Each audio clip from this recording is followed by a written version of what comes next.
Good morning students, I am your science teacher Sushmita Roy. Welcome to your online book reading session. Today we will read this chapter Safety and First Aid. So let's start the chapter. A sudden and unexpected event which cause an injury to the body is called an accident.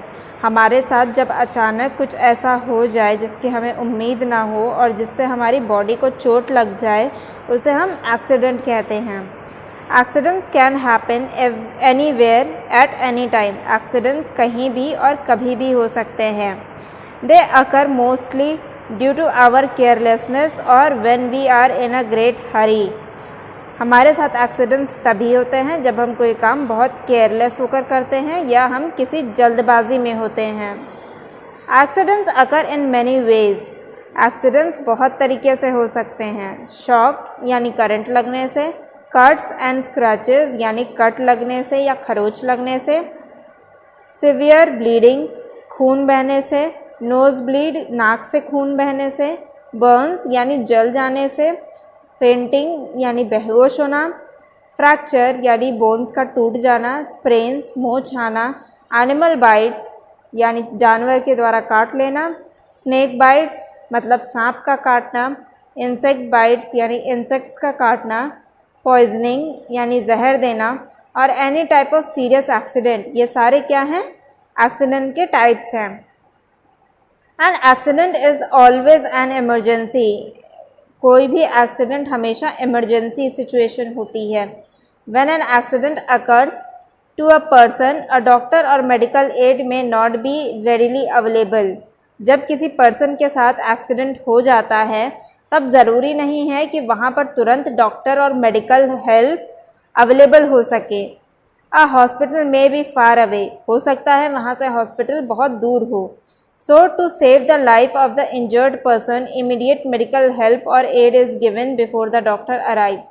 तो जिस person को चोट लगी है उसकी life save करने के लिए हमें उसे कुछ इमीडिएट मेडिकल हेल्प देनी पड़ती है और डॉक्टर आने के पहले. This help rendered is called first aid. हम जो हेल्प उसे प्रोवाइड करते हैं उसे हम फर्स्ट एड कहते हैं. First aid has 3 main aims. First aid के 3 मेन एम्स हैं. टू सेव लाइफ यानी जीवन बचाना, टू प्रमोट रिकवरी यानी चोट को जल्दी से ठीक होने में हेल्प करना, to prevent worsening of the condition of the victim यानी जिस पर्सन को चोट लगी है उसकी कंडीशन और ख़राब ना हो इसलिए हम उसे फर्स्ट एड देते हैं. Now we will learn about general rules for the first aid यानी फर्स्ट एड के क्या रूल्स होते हैं हम उनके बारे में पढ़ेंगे. Do not panic. Analyse the situation quickly and decide whether you can help the victim. जब भी आपके आसपास किसी के साथ एक्सीडेंट हो जाए या किसी को चोट लग जाए तो आपको पैनिक यानी घबराना नहीं चाहिए. आपको तुरंत उसकी चोट को और उस पर्सन की हालत को देखते हुए ये डिसाइड करना चाहिए कि आप उस पर्सन की हेल्प कर सकते हैं या नहीं, और अगर आप हेल्प नहीं कर सकते हैं तो तुरंत उसे डॉक्टर के पास ले जाना चाहिए.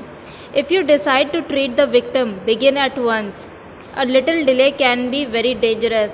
अगर आपको लगता है कि आप उस पर्सन की हेल्प कर सकते हैं, आप उसे फर्स्ट एड दे सकते हैं, तो आपको तुरंत शुरू करना चाहिए, क्योंकि अगर आप बहुत देर करेंगे तो उस पर्सन की चोट और डेंजरस हो सकती है. इफ़ यू आर कन्फ्यूज्ड और unsure of yourself do not attempt to give treatment. अगर आप कन्फ्यूज़ हैं और श्योर नहीं हैं कि आप उसका इलाज कर पाएंगे या नहीं तो आपको कभी भी इलाज करने की कोशिश नहीं करनी चाहिए. कॉल अ डॉक्टर और एम्बुलेंस फॉर असिस्टेंस. हमें तुरंत एक डॉक्टर को या एम्बुलेंस को बुलाना चाहिए मदद करने के लिए. Provide urgent care for life threatening emergencies. अगर किसी की लाइफ खतरे में हो या उसके साथ इतना बड़ा एक्सीडेंट हो गया हो कि उसकी जान जा सकती है तो आपको तुरंत उसे मेडिकल केयर प्रोवाइड कराना चाहिए. Examine the victim for injuries. हमें विक्टिम के इंजरीज़ को एग्ज़ामिन करना चाहिए, देखना चाहिए कि उसे कितनी गहरी चोट लगी है. Treat the victim for shock. हम उन पेशेंट्स का या उन विक्टिम्स को ट्रीट कर सकते हैं जिन्हें शॉक लगा हो. फिर जब किसी को चोट लग जाए तो हमें क्या करना चाहिए, हमें उसकी हेल्प करनी चाहिए। और उसकी हेल्प हम कैसे कर सकते हैं, उसकी हेल्प हम उसे फ़र्स्ट एड देकर कर सकते हैं। फ़र्स्ट एड देने के लिए एक फ़र्स्ट एड किट बनाना पड़ता है, यानी बॉक्स प्रिपेयर करना पड़ता है जिसमें फ़र्स्ट एड से रिलेटेड चीज़ें होती हैं। It is wise for families, schools, organisations to keep a first aid box और फर्स्ट एड किट। ये ज़रूरी है, समझदारी का काम है कि हम अपने घरों में, स्कूल में, ऑर्गेनाइजेशन यानी कंपनी वगैरह में एक फ़र्स्ट एड किट रखें। A first aid box contains a variety of items that can be use to treat minor injuries. एक फ़र्स्ट एड बॉक्स में बहुत तरीके के आइटम्स होते हैं जो छोटी चोटों को ठीक करने के लिए यूज़ किए जा सकते हैं। These items commonly include, in items में कौन कौन सी चीज़ें इंक्लूडेड हैं यानी शामिल हैं, adhesive bandages of several sizes, हमें अलग अलग तरीके के बैंडेजेस यूज़ करने चाहिए। स्टेरिलाइज्ड गॉज यानी साफ़ सुथरा गॉज यूज़ करना चाहिए। एडहेसिव टेप यूज़ करना चाहिए। कॉटन वूल यानी कॉटन यूज़ करना चाहिए। एंटीसेप्टिक लोशन और सॉल्यूशन होना चाहिए। मेडिकेटेड क्रीम्स होनी चाहिए यानी चोट पर लगाने के लिए क्रीम होनी चाहिए। स्पिरिट होना चाहिए। थर्मोमीटर होना चाहिए। सीज़र होनी चाहिए। फॉर्सेप होना चाहिए। सेफ्टी पिन होनी चाहिए। टिंचर बेंजोइन होना चाहिए। टिंचर आयोडीन होना चाहिए। सोप होने चाहिए। कोल्ड पैक्स होने चाहिए। Alcohol wipes, gloves, flash light and list of emerge होना चाहिए। Now we will study about some useful tips to deal with emergencies और माइनर एक्सीडेंट्स, यानी कुछ ऐसे टिप्स जो हमें छोटी मोटी एक्सीडेंट्स को ठीक करने में या इमरजेंसीज में काम आ सकते हैं। फर्स्ट है कट एंड स्क्रैचेस। अगर किसी को कट लग जाए या खरोच लग जाए तो हम क्या करेंगे।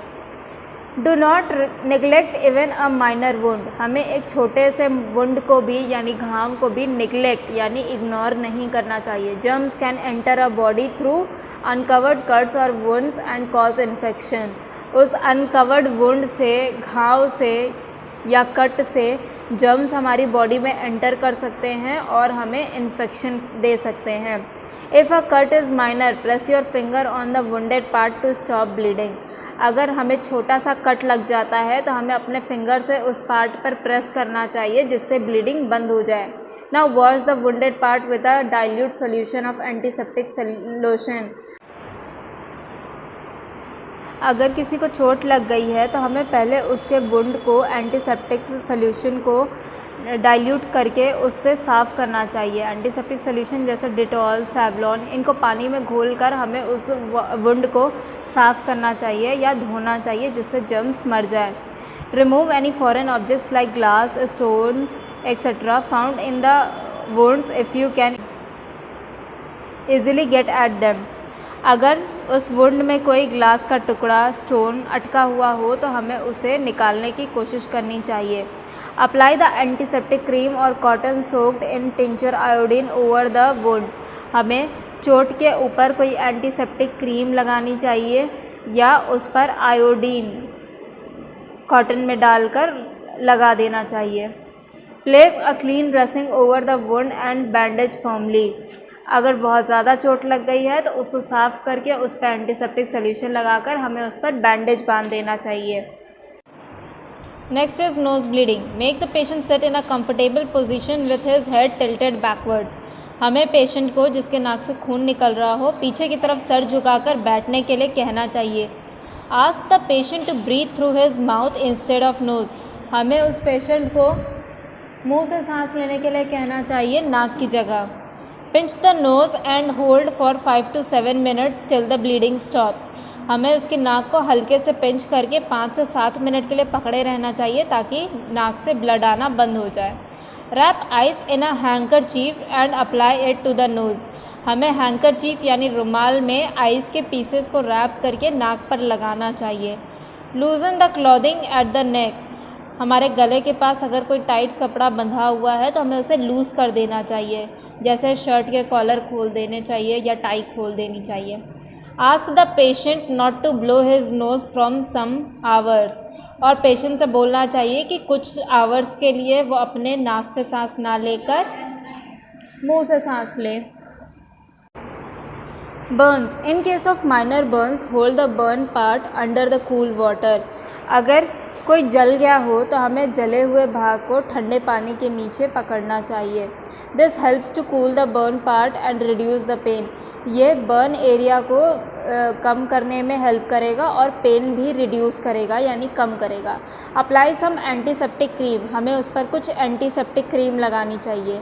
Do not burst blister caused by Burns, अगर जली हुई जगह पर छाले पड़ जाएं तो हमें उन्हें फोड़ना नहीं चाहिए। Do not apply cotton wool directly to the burns, हमें जले हुए हिस्से पर कॉटन नहीं टच करना चाहिए। Do not apply any greasy substance to the burns, हमें जले हुए हिस्से पर कोई ग्रीसी चीज़ भी नहीं लगानी चाहिए। Give warm drinks, example sweeten tea और coffee to the injured person, हमें उसे पीने के लिए वार्म ड्रिंक्स देने चाहिए जैसे चाय और coffee. If a person catches fire let him roll on the floor to put out the fire, अगर किसी पर्सन के बॉडी में आग लग जाती है तो उस पर्सन को ज़मीन पर रोल होने के लिए बोलना चाहिए जिससे आग बुझ जाए। Never pour water on him, उसकी बॉडी पर कभी भी पानी नहीं डालना चाहिए।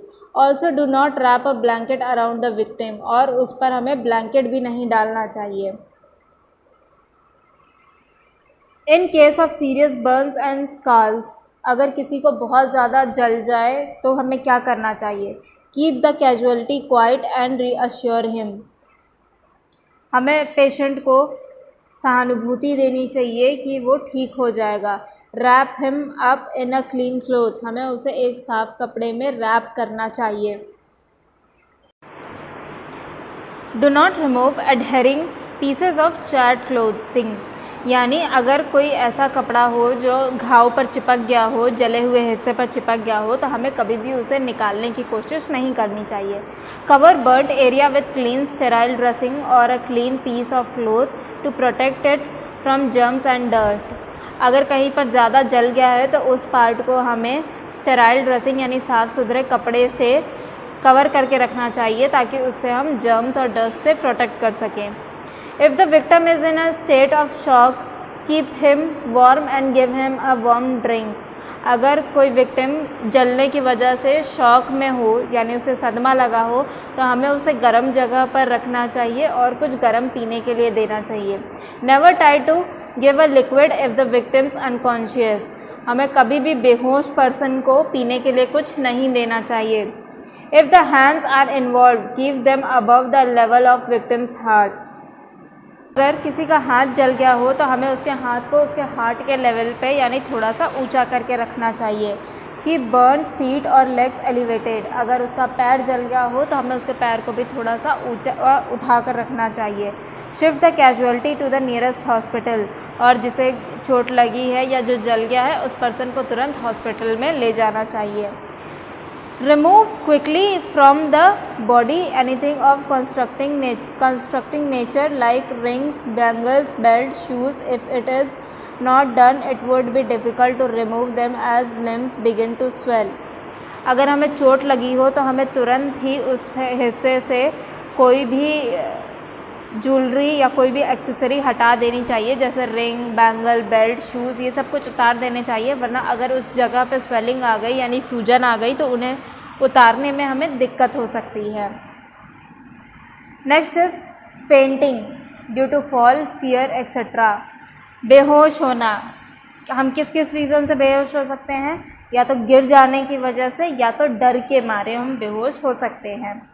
Request people not to crowd around the fainted person to provide fresh air to the victim, अगर कोई बेहोश हो गया है तो हमें उसके आसपास के लोगों से रिक्वेस्ट करनी चाहिए कि वो उनके आसपास भीड़ ना लगाए ताकि वो विक्टिम यानी जिसे जो बेहोश हो गया है वो आराम से सांस ले सके।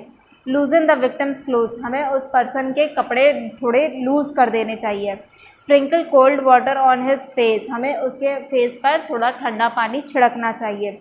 Hold a smelling salt bottle near the victim's nose, और उसके नाक के पास हमें कोई सॉल्ट की बॉटल रखनी चाहिए जिससे वो स्मेल कर सके उसे।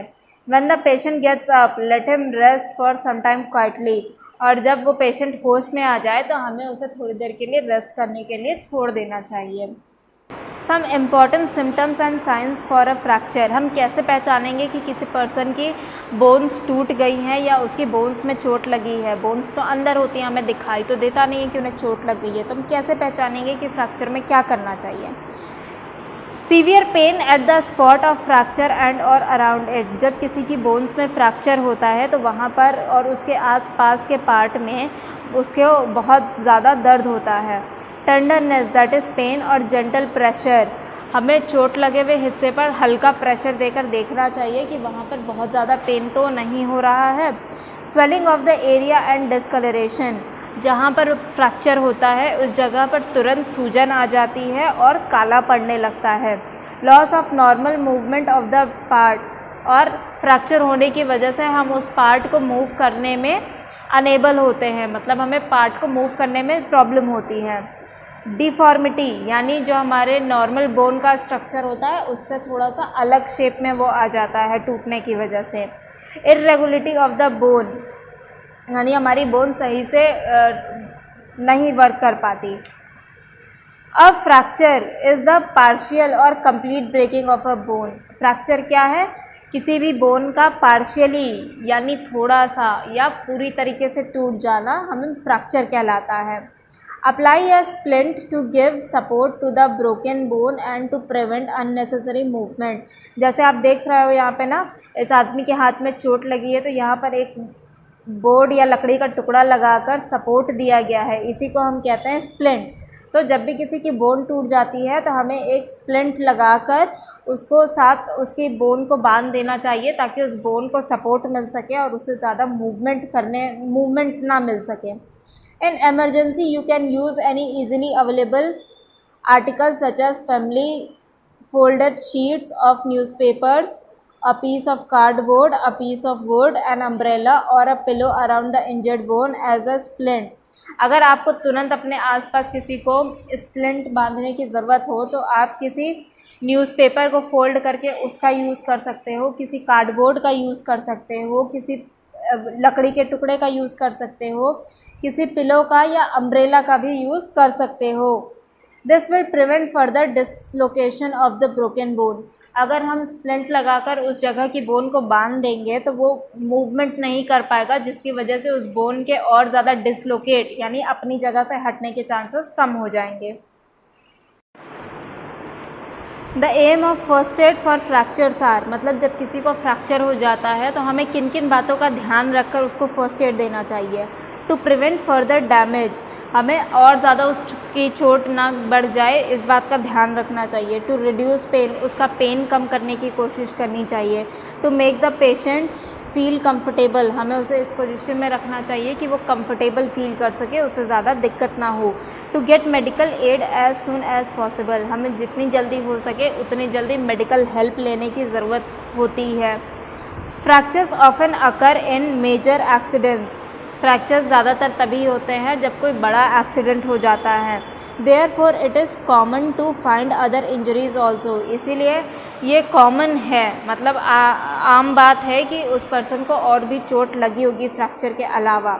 If heavy bleeding is there that should be treated first, अगर उसके बॉडी से कहीं से भी बहुत ज़्यादा खून निकल रहा है तो पहले हमें उस खून को रोकने की कोशिश करनी चाहिए। If there is not immediate danger to life, temporary attention to fracture is enough, अगर बहुत ज़्यादा खून नहीं बह रहा है और उसकी लाइफ को ख़तरा नहीं है तो फिर हम उसके फ्रैक्चर को ट्रीट करने की कोशिश कर सकते हैं। Treat the fracture on the spot so that the fractured end are brought to the original position and the patient is ready for transport। अगर फ्रैक्चर हुआ है तो हमें तुरंत उसको वहाँ पर ट्रीट करने की कोशिश करनी चाहिए ताकि जो बोन डिसलोकेट हुई है, मतलब अपनी जगह से हट गई है, वो अपने पहले की पोजीशन पे आ सके और उस पर्सन को हम एक जगह से दूसरी जगह पर ले जा सकें।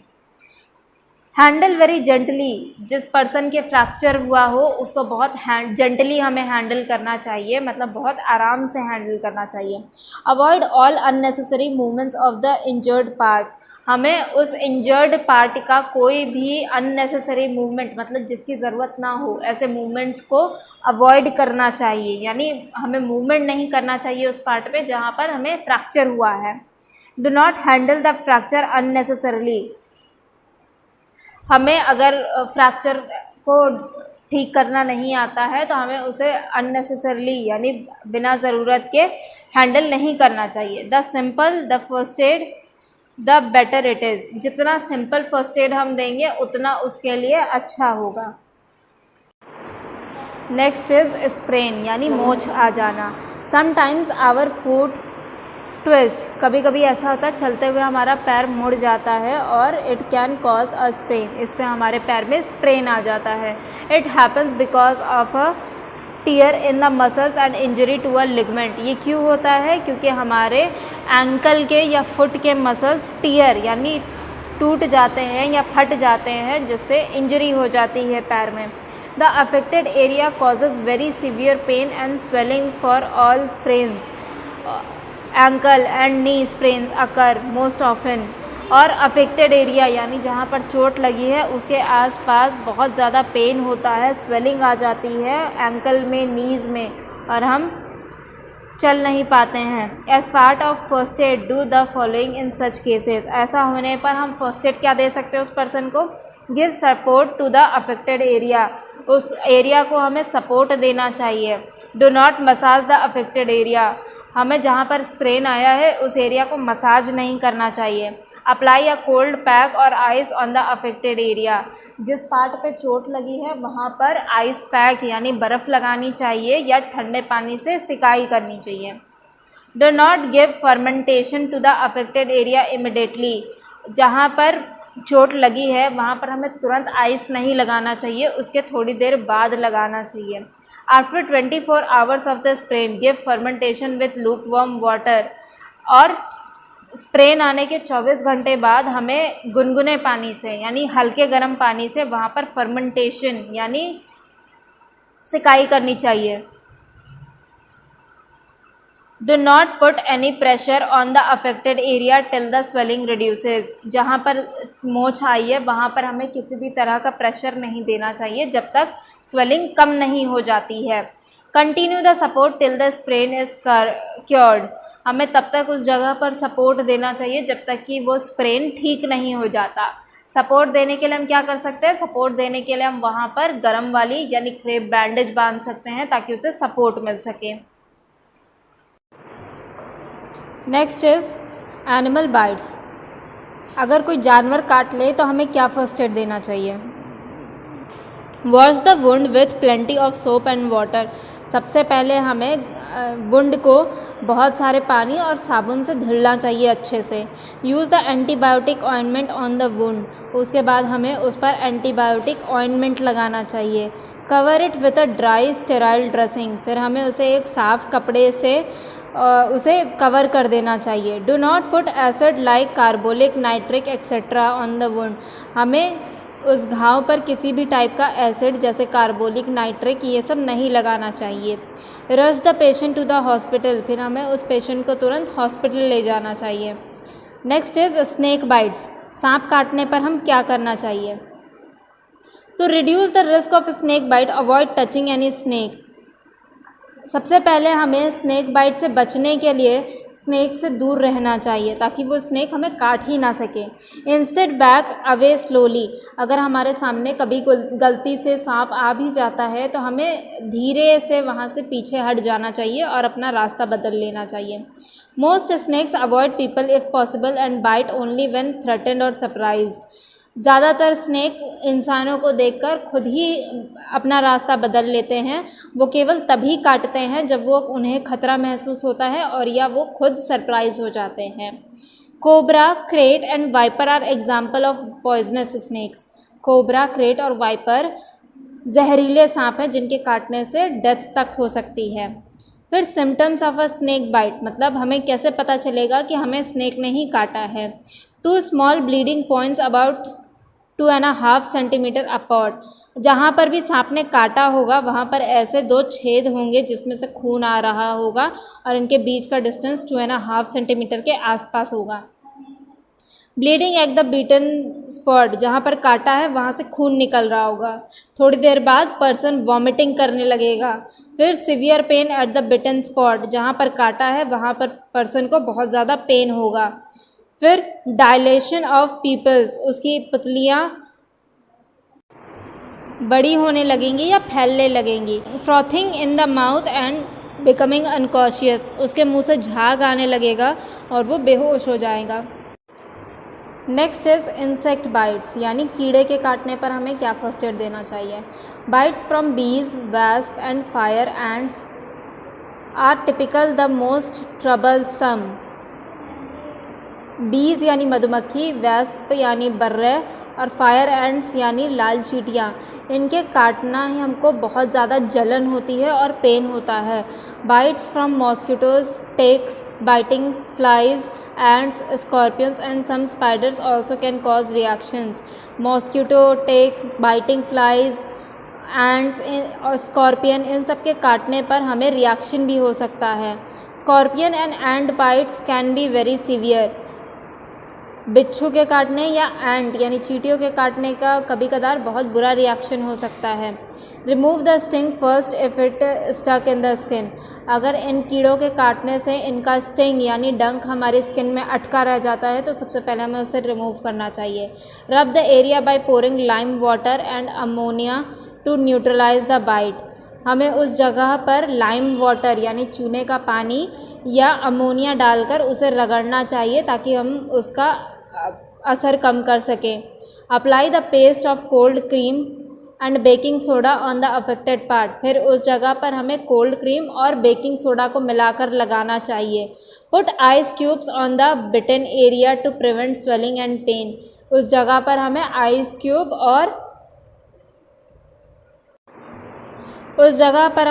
क्यूब लगाना चाहिए जहाँ पर किसी इंसेक्ट ने काटा है ताकि स्वेलिंग और पेन कम हो। It is always advisable to consult doctor in case of reaction, और फिर भी अगर बहुत ज़्यादा पेन या कोई रिएक्शन होता है तो हमेशा हमें डॉक्टर से कंसल्ट करना चाहिए यानी सलाह लेनी चाहिए। नेक्स्ट इज़ पॉइजनिंग, अगर किसी ने गलती से जहर खा लिया तो हमें क्या करना चाहिए। Some things you can do for the person until help arrives, जब तक कोई हेल्प उस पर्सन के लिए नहीं आती है तब तक आप कुछ चीज़ें कर सकते हो, जैसे if the person has been expose to poison fumes such as carbon monoxide, get him और her into fresh air immediately, अगर किसी पर्सन ने कोई जहरीली गैस को स्मेल कर लिया है, सूंघ लिया है, तो जैसे कार्बन मोनोऑक्साइड, तो हमें उसे बचाने के लिए फ्रेश एयर में ले जाना चाहिए। If the person swallowed the poison, remove anything remaining in the mouth, अगर किसी पर्सन ने पॉइजन को खा लिया है गलती से तो हमें उसके मुंह में जितना भी कुछ है सब कुछ बाहर निकालना चाहिए ताकि उसके पेट में ज़्यादा जहर ना पहुंच सके। If the suspected poison is a household cleaner और other chemical, read the label and follow instructions for accidental poisoning, अगर किसी ने गलती से घर में पाए जाने वाले क्लीनर या कोई केमिकल खा लिया है जो हम सफाई के लिए यूज़ करते हैं तो हमें उस पर लगा हुआ लेबल पढ़ना चाहिए। उस पर नॉर्मली लिखा होता है कि अगर एक्सीडेंटल पॉइजनिंग यानी कोई गलती से इसे खा लेता है तो क्या करना चाहिए। If the product is toxic, the label will likely advise you to call the poison centre, अगर वो जहरीला प्रोडक्ट होगा या केमिकल होगा तो उस पर लिखा होगा कि हमें तुरंत पॉइजन सेंटर को या हॉस्पिटल को कांटेक्ट करना चाहिए। Also call the centre if you can't identify the poison, अगर आप पॉइजन को आइडेंटिफाई नहीं कर पा रहे हो, मतलब नहीं पता है कि किस वजह से पॉइजन मिला है या क्या खा लिया है, तो भी हमें सीधा पॉइजन सेंटर को कॉल करना चाहिए। If it's medication or if there are no instructions, अगर उस पर कोई दवाई या तरीका नहीं लिखा है जहर को रिमूव करने का तो भी हमें पॉइजन सेंटर को कॉल करना चाहिए। नेक्स्ट इज़ हीट स्ट्रोक, यानी धूप में कभी कभार चक्कर आ जाता है किसी को तो उसे हम हीट स्ट्रोक कहते हैं। Heat stroke is the most severe of heat related problems, heat stroke बहुत ज़्यादा धूप में जाने से, गर्मी में जाने से होता है। After heat cramps and heat exhaustion, बहुत ज़्यादा धूप में रहने से और एग्जॉशन यानी थकावट की वजह से। Heat stroke often results from exercise और heavy work in hot environment, heat stroke तब भी होता है जब हम बहुत ज़्यादा एक्सरसाइज करते हैं गर्म जगह पर और हमारी बॉडी में पानी की कमी होती है। If you suspect heat stroke, अगर आपको लगता है कि आपको हीट स्ट्रोक हुआ है तो कैसे पता चलेगा कि हमें हीट स्ट्रोक है? Move the person out of the sun and into a shady or air condition space, हमें तुरंत उस पर्सन को धूप से हटाकर किसी छाँव वाली जगह पर या एयर कंडीशन यानी जहाँ पर एसी चल रहा हो, जहाँ पर ठंडा हो, उस जगह ले जाना चाहिए। कॉल डॉक्टर और इमरजेंसी मेडिकल हेल्प, हमें तुरंत डॉक्टर को या इमरजेंसी मेडिकल हेल्प को बुलाना चाहिए। Cool the person by covering with damp sheets और by spraying with cool water, हमें पर्सन को गीले चादर से लपेट देना चाहिए या उस पर ठंडा पानी छिड़कना चाहिए। Direct air on to the person with a fan or newspaper, हमें उस पर्सन पर फैन से या न्यूज़पेपर से डायरेक्ट हवा लगने देना चाहिए। Have the person drink cool water और other non alcoholic beverage without caffeine if he और शी इज़ एबल, अगर पॉसिबल हो तो उस पर्सन को हमें पीने के लिए ठंडा पानी या कोई नॉन अल्कोहलिक मतलब ऐसा बेवरेज या ऐसे पीने वाली चीज़ जिसमें अल्कोहल ना प्रेजेंट हो वो देना चाहिए। Then last point is the electric shock, यानी करंट लगने पर क्या करना चाहिए। The danger from an electric shock depends on the type of current, how high the voltage is, how the current traveled through the body, the person's overall health and how quickly the person is treated। Electric shock से हमें किस तरह का खतरा हो सकता है या कितना नुकसान हो सकता है, ये इस बात पर डिपेंड करता है कि वो करंट कैसा था, कितना हाई वोल्टेज का करंट था और बॉडी में कितनी देर के लिए करंट पास हुआ और पर्सन जिसकी बॉडी में करंट पास हुआ या जिसको करंट लगा उसकी ओवरऑल हेल्थ कैसी थी। While waiting for the medical help follow these steps, अगर ऐसा हुआ हो तो हमें तुरंत मेडिकल हेल्प के लिए कॉल करना चाहिए और तब तक हम फॉलोइंग स्टेप्स कर सकते हैं। Look first, don't touch, the person may still be in contact with the electrical source, हमें पहले देखना चाहिए, पर्सन को तुरंत छूना नहीं चाहिए, पहले चेक करना चाहिए कि वो स्टिल करंट के टच में तो नहीं है। टचिंग द पर्सन में पास द करंट थ्रू यू, अगर आप करंट लगने वाले पर्सन को टच करोगे तो हो सकता है कि आपको भी करंट लग जाए। Turn off the source of electricity if possible, सबसे पहले हमें इलेक्ट्रिसिटी के सोर्स को बंद करने की कोशिश करनी चाहिए अगर पॉसिबल हो तो। If not, move the source away from you and the person using a dry non conducting object made of cardboard, plastic और वुड, अगर हम इलेक्ट्रिसिटी के सोर्स को बंद नहीं कर सकते हैं तो हमें किसी नॉन कंडक्टिंग ऑब्जेक्ट यानी ऐसी चीज़ जिसमें से करंट ना पास होती हो जैसे कार्डबोर्ड, प्लास्टिक या वुड से उस पर्सन को इलेक्ट्रिसिटी के सोर्स से दूर करने की कोशिश करनी चाहिए। Check for signs of circulation, breathing, coughing or movement, फिर हमें देखना चाहिए कि उसकी बॉडी में ब्लड सर्कुलेशन या एयर सर्कुलेशन हो रहा है कि नहीं। कैसे पता चलेगा कि वो सांस ले रहा है कि नहीं, हम ये चेक करेंगे। वो खांस पा रहा है कि नहीं, वो हिल पा रहा है कि नहीं, ऐसा हमें पता चलेगा कि उसकी बॉडी में सर्कुलेशन हो रहा है या नहीं।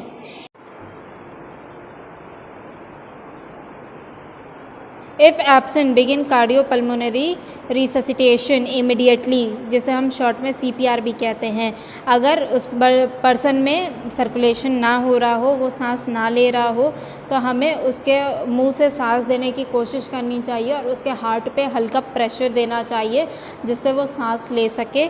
इसे हम CPR कहते हैं शॉर्ट में और फुल में कहते हैं कार्डियोपल्मोनरी रिससिटेशन। प्रिवेंट शॉक, हमें कोशिश करनी चाहिए कि हम शॉक लगने से खुद को बचा के रखें। ले the person down and if possible position the head slightly lower than the trunk with the legs elevated, अगर पॉसिबल हो तो हमें उस पर्सन को ऐसे लेटाना चाहिए कि उसका सिर थोड़ा सा नीचे हो और उसके पैर थोड़े से उठे हुए हों। That's it for today's class students. Thank you for watching. Stay at home and stay healthy.